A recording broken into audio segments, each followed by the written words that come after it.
My name is Robert Gleason. I was born in the house right over here on Stanford, 401 Stanford Southeast, April 18th, 1930. I grew up in the neighborhood. I attended University Heights Elementary School at age 5 in 1935. I was one selected out of hundreds of 5-year-old children in the state of New Mexico to start the first grade at 5 years old because of a special IQ test. I still think they made a mistake on the score, but anyway. This is what I looked like when I was about 4 years old. That picture was taken in front of our house on Stanford. There, a man came up and down the street with a pony and a camera, and for $2 he'd take the kid's picture on horseback. Our Boy Scout troop used to meet up here at the fire station. They sponsored our troop. It was Troop 3. After the Boy Scout meeting was over, they used to let us go upstairs and slide down the fireman's pole. We thought that was great. I remember my parents' home on Stanford. We had a bathtub in the house, but the water wasn't hooked up to it. Our water was outside. It was one of these frost-free faucet things that you pull the handle. We could have all the water we wanted. My daddy said we have running water. We run outside to get it. Mama cooked with a wood stove. We cut wood for us boys. That was our job, to keep the wood for the stove. Where did the wood come from? Mostly we would get it from a local sawmill. They'd dump us a whole pile of scraps, little chips and scraps and hunks, chunks, and you could get the whole truckload of it dumped right in your backyard for like $15. And when that used to happen, us boys, we used to go out there and get stuff, and we'd see what we could make out of this or that, all different shapes and sizes. But once in a while we'd buy wood from wood haulers that had come by with a horse and wagon, and it'd be loaded with wood, and they'd dump it there in my folks' yard. But this is stuff we mostly had to cut. It was a lot of kind of stuff, maybe a couple, 3 inches around. They used to do that a lot in the old days. They used to come by our house on Stanford. It was just an old dirt street. The wood haulers, we'd see them real often. And sometimes we'd look out and we'd see a whole herd of sheep coming down the street, or cattle. We were a witness to the great Okie migration back in the 30s. It started in those Dust Bowl days, but it continued. But let's see where Yale Park is now. It used to be a huge, it went clear over this way.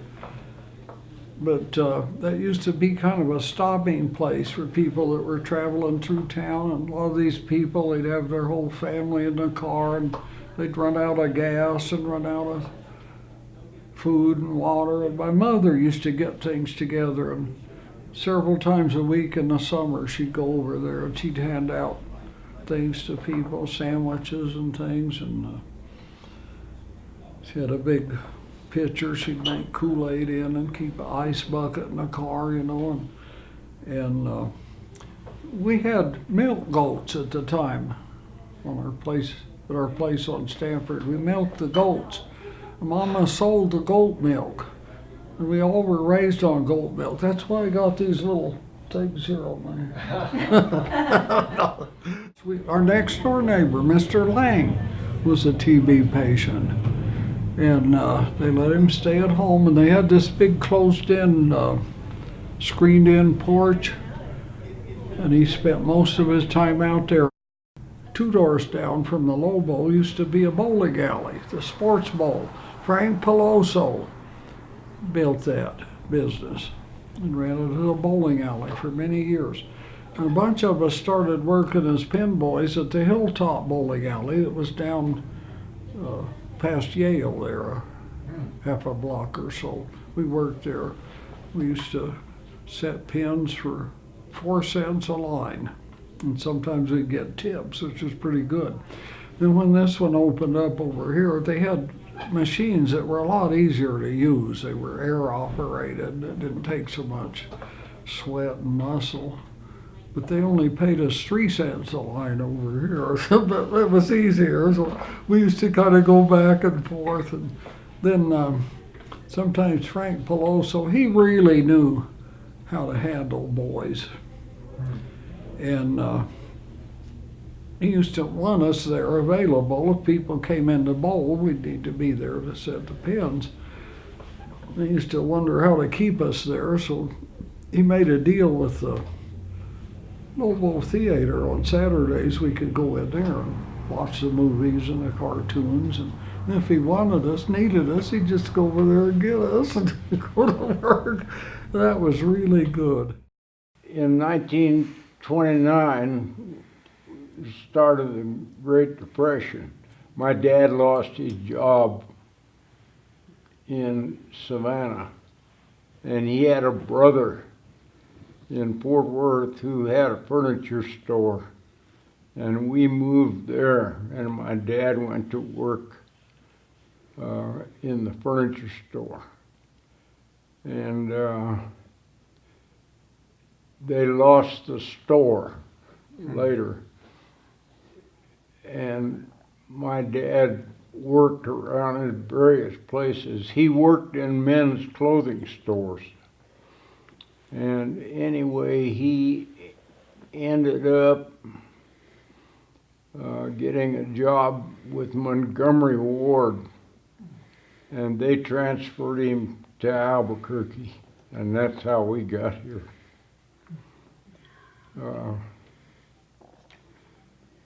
You can blame it on Montgomery Ward. We joined the church when the church was dedicated, and I've been a member ever since. But we went to church down in the store building on 3rd Street, and there's a lot of stories about the women of the church at that time. What they served lunches every day for 25 cents or something like that. 35-cent chicken lunches. Yeah, to raise money to build a church.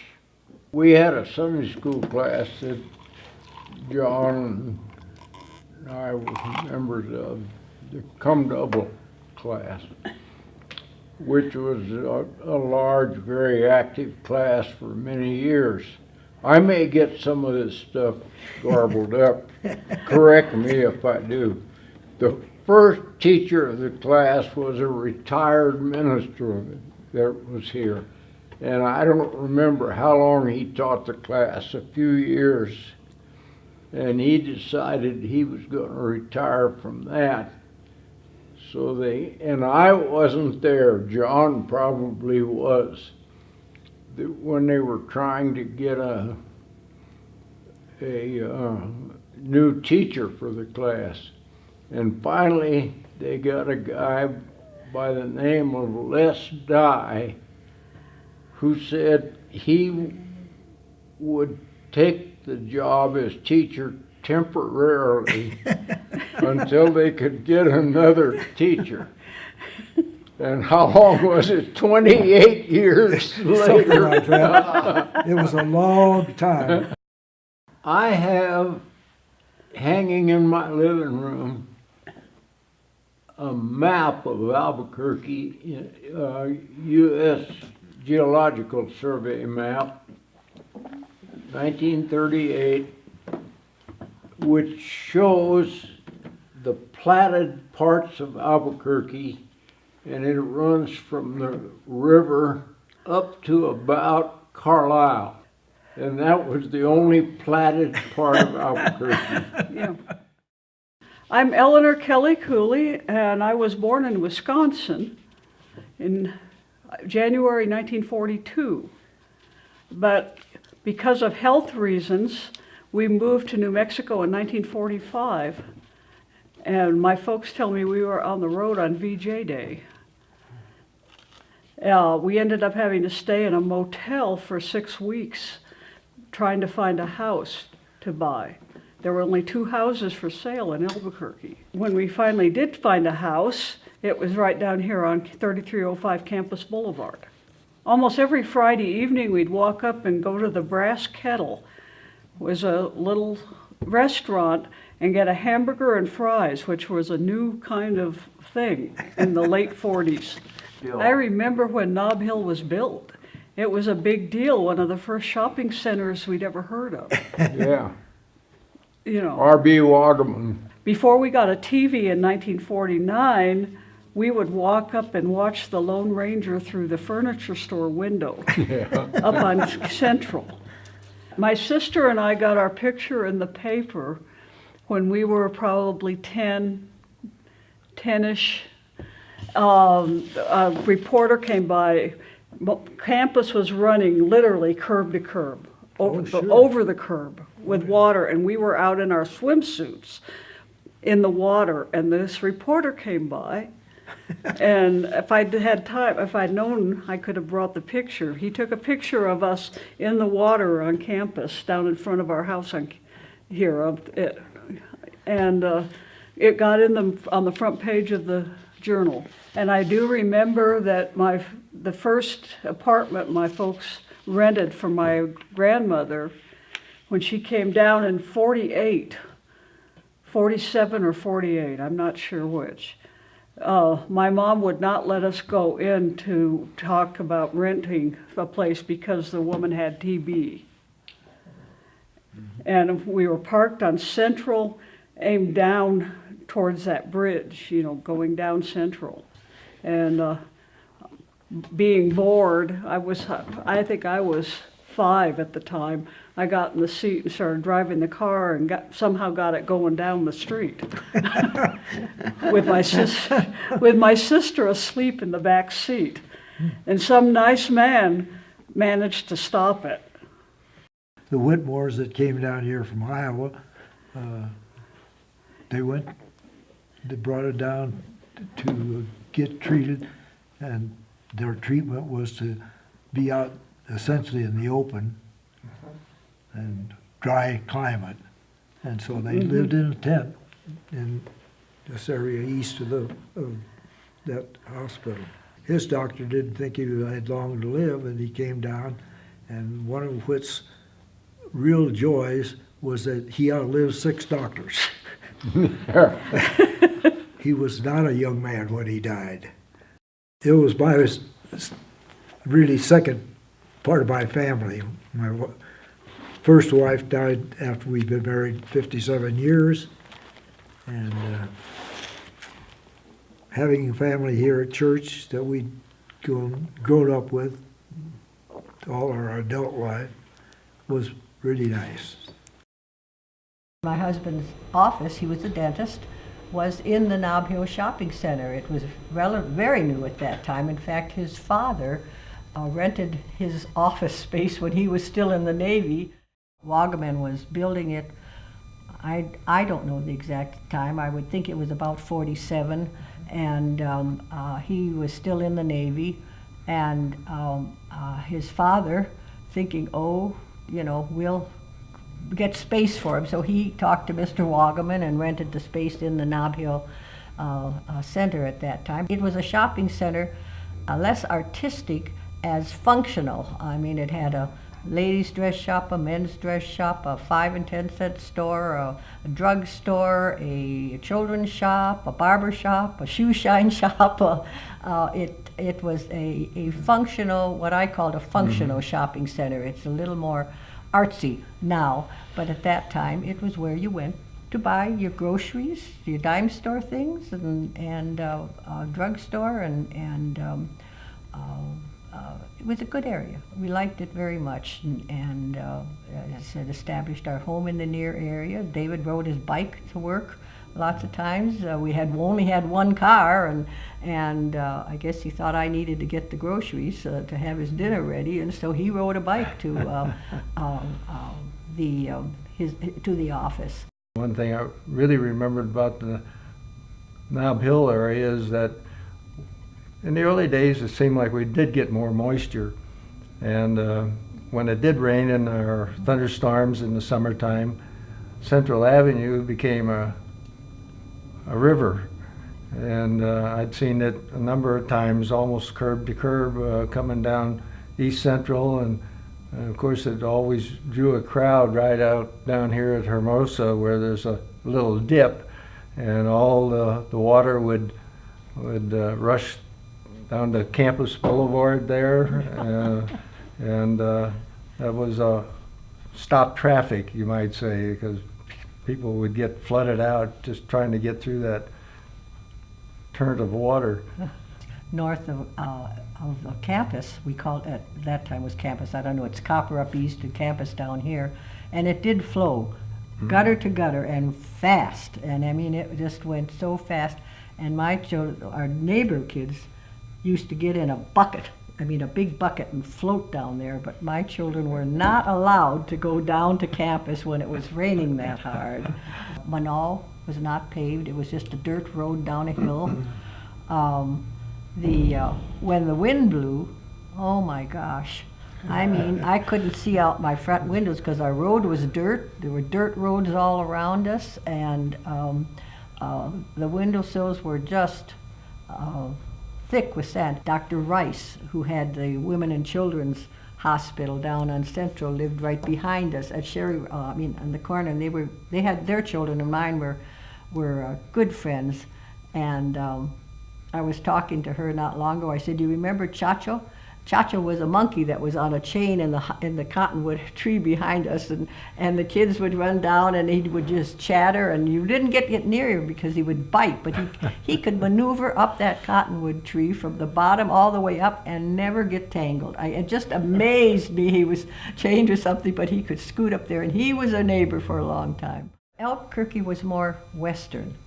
It wasn't as sophisticated or anything, and of course that's what, as I said, fascinated me, the West. And as I said, I would never tell my husband that I thought maybe that's what I fell in love with because he was from the West. But you know, he had his chaps and his things, and he grew up in the country, and I'd watch him when we'd go to his brother's place, and they'd rope, throw, brand, and you know, this was just all things I watched in the movies back in Milwaukee, and I was just bug-eyed. I mean, I loved every minute of it. So, but it was a Western town. The houses in most parts of Nob Hill were developed by a small number of builders. They were people who had a lot of creativity. Some of them used styles that were commonplace throughout the country. Some of them developed their own styles. But in any event, they developed a lot of really pretty styles. And through some strange quirk of good luck, a large number of those old houses still exist today, pretty much with their same historic character as when they were new. And that's one of the things that really gives Nob Hillanios a lot of pleasure, is that they live in almost like a museum. It's like a place, a living museum, where they can walk up and down the street and get a good sense of what it was like to live in Nob Hill in those times. Most of the builders in Nob Hill used styles that were popular at the time. Some of them combined styles. Some of them kind of came up with their own styles. The styles would come into fashion and go out of fashion, a lot like clothing. A lot of people came this way on the train starting in 1880 for tourism or for relocation. And of course by the 20s and 30s, some of them were coming by car, not all of them. But boy, they just went nuts about all the exciting sense of place in New Mexico, and they wanted this in their own home.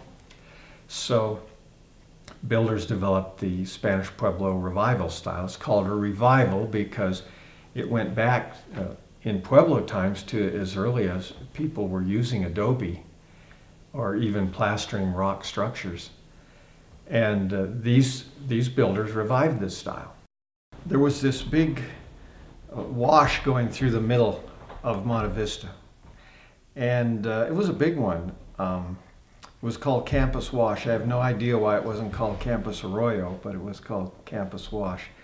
And this thing drained a very large area. And until very recently, it ran a lot of water quite commonly. I've heard of people saying that kids would run down there and play in the water about 3 or 4 times every summer. I talked to a neat guy named Bill Nolan who has lived on the second house north of Campus Boulevard, formerly Campus Wash, since he was about 13. I suppose that was in the 40s. And he said that one afternoon in August he was in the house watching TV, probably listening to the radio. And his dad, it was raining out, and his dad said, "Bill, come out here." And so he ran out there in the front yard, and he said, "Let's go down and watch the wash." And this wash was just ripping, Bill says. And all kinds of debris was floating by, and eventually here came a guy floating by in a canoe. And Bill and his dad asked the guy, "Where are you going?" And the guy says, "I'm going to work." My dad's name was Gordon Ferguson. In 1945, my dad designed a small office for himself and his growing business at 111 Amherst Drive, Southeast, and it was completed in 1946.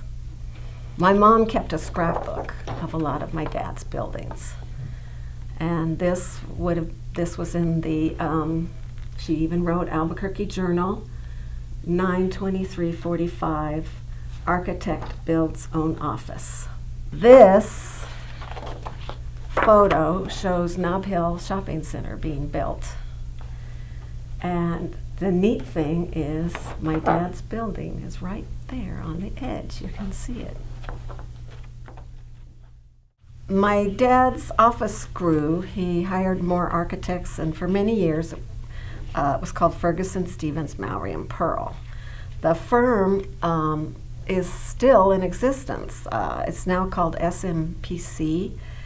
It's larger now. It still sits on the corner of Amherst and Silver, right there by Nob Hill Shopping Center. The house was originally built in 1927 by the Gallus family, H.L. Gallus Sr. family. H.L. Gallus Jr., Hickam, lived in the house as a teenager. We had encountered some things in the house, like this house has a nearly full basement. It was one huge, large, empty room when we moved here, but there was a great big bar in the corner of the room, and the room was painted red, and one of the things they had done in the basement was put down vinyl linoleum tile.